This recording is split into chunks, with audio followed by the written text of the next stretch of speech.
After 4 years in detention, Chief Mashood Abiola finally came home on Saturday.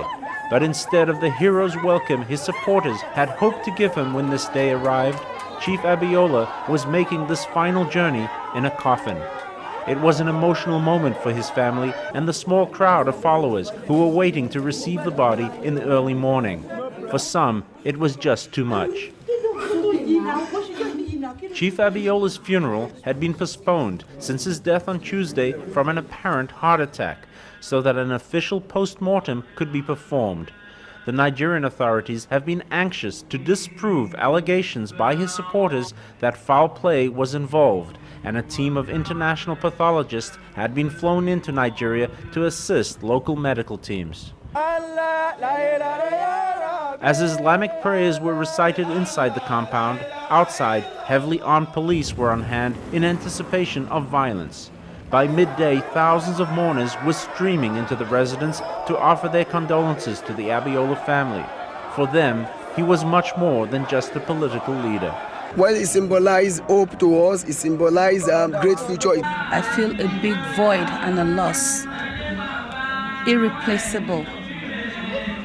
We just lost a gem. He'll never come back again.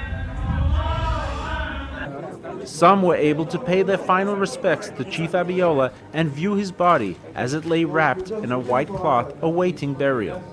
Tensions rose when a group of students demanded they should also be allowed to see Chief Abiola's body. Appeals by family members for calm avoided violence, but the atmosphere remained volatile.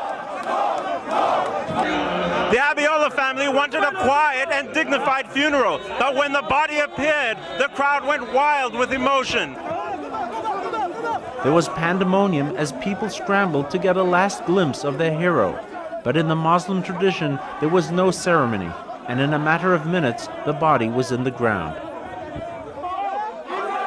The students clambered over the grave, chanting militant songs and shoveling the earth while a police helicopter hovered overhead. Although the final autopsy results will only be known in the coming weeks, a short time after the funeral, the international medical team involved announced their preliminary findings. At this time, our preliminary opinion is that the death was due to natural causes. But this is unlikely to satisfy Abiola's followers, who blame the military for his death. After the burial, angry youths taunted police outside the gates of the Abiola residence. There are fears of outbreaks of violence as emotions run high. Chief Abiola's family and supporters are now coming to terms with the realization that he is gone. But his death also raises serious questions about Nigeria's road to democracy and who can now fill the void which his death has created. Bob Cohen, CNN, Lagos, Nigeria.